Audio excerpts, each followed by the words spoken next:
Kemudian terkait pemahaman komponen RLC lagi, mungkin ini yang bagian terakhir ya. Pemahaman terkait komponen RLC. Kalau menghitung tegangan dan arus dari sebuah komponen R, ini ada V di sini, ini ada V, arus yang masuk di sini, itu kan berarti kita dari hukum Ohm tadi ya, V sama dengan I dikali dengan R. Ya. Karena ketika ada arus yang melewati sebuah resistansi, maka di situ akan muncul sebuah tegangan. Nah, sekarang bagaimana kalau C? Misalkan C. C juga di sini bisa muncul kalau di AC ya. Ini bisa muncul yang namanya tegangan. Arus juga bisa mengalir di sini. Ini misalkan komponen C. Cara mencari tegangan dan arus ini gimana? Tidak dengan cara V sama dengan I kali R. Ya.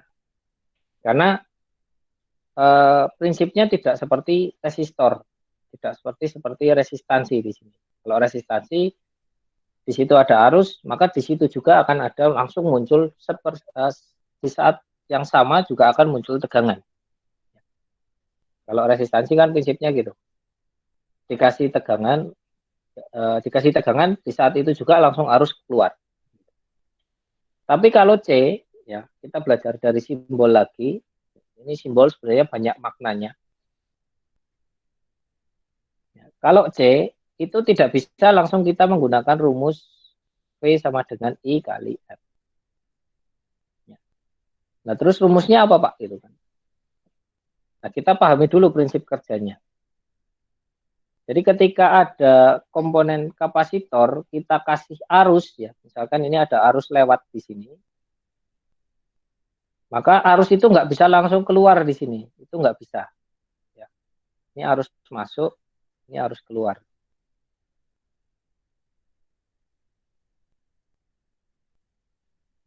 Ya. Nah, di kapasitor arus masuk itu tidak langsung menghasilkan arus keluar. Kenapa? Karena di sini ada plat yang terpisah. Ya kan, ada plat terpisah di sini. Kan nggak nyambung berarti kan. Nah, kalau nggak nyambung kan nggak mungkin ada arus keluar kan gitu. Ya, kalau nggak nyambung, saya punya saklar gitu buat nyalain lampu. Kalau saklarnya nggak nyambung, lampunya kan nggak nyala gitu kan. Kenapa? Karena nggak ada arus yang ke lampu. Harusnya berhenti sampai saklar. Ya. Nah, kapasitor juga mungkin kayak gitu gitu. Ini ada dua plat terpisah, ada arus masuk. Ya karena ini dua plat terpisah, nggak bisa ada arus keluar. Gitu ya.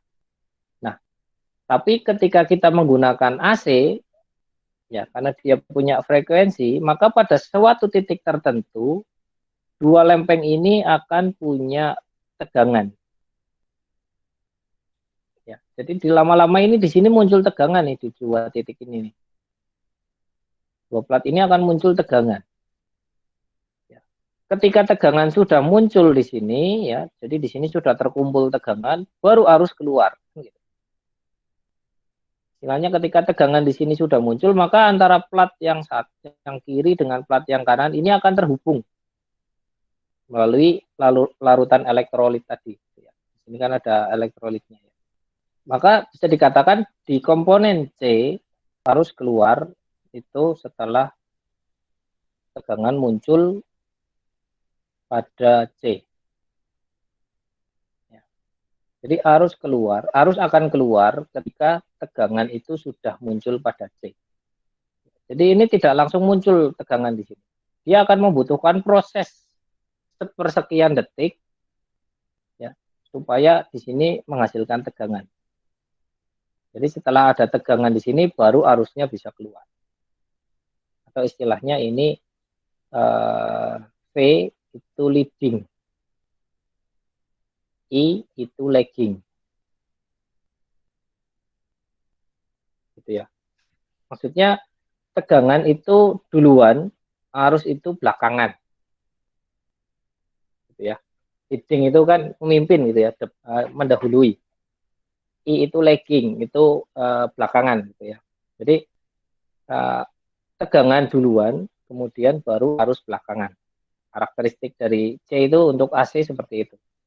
Kalau dinyatakan di dalam rumus, ya, di dalam rumus, karena arus yang keluarnya belakangan, maka bisa dikatakan I sama dengan kapasitor dikali dV per dt. Ya, ini sudah mulai dengan integral. Semoga nggak ada yang alergi. Ya. Jadi untuk mencari, bukan I gede ya, I kecil. I kecil T itu sama dengan C dikali dV per dt. Ini ada dasar rumus ini dapat dari mana prinsip atas. Ini maksudnya adalah tegangan ya, muncul seiring dengan waktu, ya, itu akan menghasilkan arus. Ya. Arusnya seberapa besar kalikan dengan C. Ya. Jadi menghafalkan rumusnya itu bisa dilihat dari simbolnya aja sebenarnya. Simbolnya kan dua plat terpisah gitu ya. Ya tinggal pahami konsepnya aja. Kalau dua plat terpisah, lama-lama dia dua plat ini punya tegangan nih. Gitu kan. Kalau sudah ada tegangan, maka arusnya bisa muncul. Sehingga di C dirumuskannya seperti ini. Kemudian kalau L, prinsipnya sama. Ini ada arus masuk. I masuk. Kalau L dalam waktu sepersekian detik, ya, karena ini cuma kayak istilahnya tadi saya bilang kabel digulung aja, gitu ya. Ketika ada I masuk, pasti langsung akan ada I keluar, keluar. Ya. Jadi dalam sepersekian detik itu ya langsung ada I masuk, langsung ada I keluar, gitu ya. Karena seperti kita kayak gulung kabel aja, gitu. Tetapi di dalam gulungan ini karena ada rapatan lilitan di sini gitu ya, maka di sini lama-lama akan muncul yang namanya tegangan. Tegangan itu berarti akan ada perbedaan nilai di titik sini dan di titik belakang. Ya. Jadi kalau di L itu arus akan mengalir duluan. Ketika arus terus-menerus mengalir melalui L, maka lama-lama L ini akan mempunyai tegangan di titik-titiknya, di titik ujung-ujungnya. Sehingga saya bisa bilang tadi ya, kalau ini kebalikannya berarti. Ini tegangan muncul gitu ya, setelah arus keluar. Jadi maksudnya adalah pada titik tertentu ketika ada arus yang keluar terus-menerus, lama-lama di sini akan muncul tegangan nih di titik L ini. Jadi kalau di L itu nggak langsung dalam sepersekian detik itu muncul tegangan, tidak seperti resistor gitu ya. Tapi tegangan ini muncul setelah beberapa saat. Arus itu terus dialirkan beberapa saat, ketika diukur dia punya tegangan. Atau kalau di sini prinsipnya itu kebalikannya dari C. Kalau C tadi V leading, I lagging, kalau di sini berarti ini I leading, V-nya yang lagging. Ya. Kenapa I leading gitu kan? Karena I-nya yang keluar duluan. I-nya yang dihasilkan adalah I dulu kalau dari L. Kemudian setelah di waktu tertentu maka baru muncul yang namanya tegangan, sehingga tegangan munculnya belakangan. Ya. Kalau dirumuskan berarti nanti jadi VT itu sama dengan L dikali DIT per dt.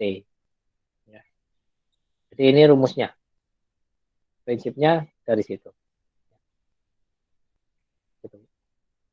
Jadi ini tiga komponen ya, tiga komponen, ada R, ada L, ada C. Bagaimana menghitung nilai V dan I ketika ada komponen R, L, dan C. Ya. Kita bisa lihat dari prinsip kerjanya. Prinsip kerjanya bisa kita lihat dari simbolnya. Ya. Jadi untuk mempermudah pemahaman kurang lebih seperti itu. Jadi kalian lihat simbolnya dulu aja ya, untuk memahami gitu ya. Nanti kalian tinggal pahami saja dari simbol itu mana dulu yang keluar, arusnya dulu atau tegangannya. Kalau kapasitor berarti tegangannya dulu ya, baru kemudian arusnya. Kalau induktor itu berarti arusnya dulu, baru lama-lama akan menghasilkan sebuah tegangan. Kalau resistor, ya, kalau resistor ketika arus muncul di situ, maka saat itu juga muncul tegangan, sehingga dia tidak pakai rumus diferensial kalau pakai resistor. Ya. Tapi kalau di induktor dan di kapasitor, dia pakai yang namanya diferensial. Atau kalau mau pakai integral, ya berarti mencari tegangan itu sama dengan 1 per C integral DIT per dt. Ya. Demikian juga kalau nyari VT. Ya. Kalau nyari VT itu sama ya prinsipnya. Prinsipnya sama. Jadi apa? IT itu sama dengan 1/L diintegralkan dengan dV per dt. Ya. Jadi ini tinggal dibalik aja. Lawannya integral kan diferensial, lawannya diferensial kan integral. Ya.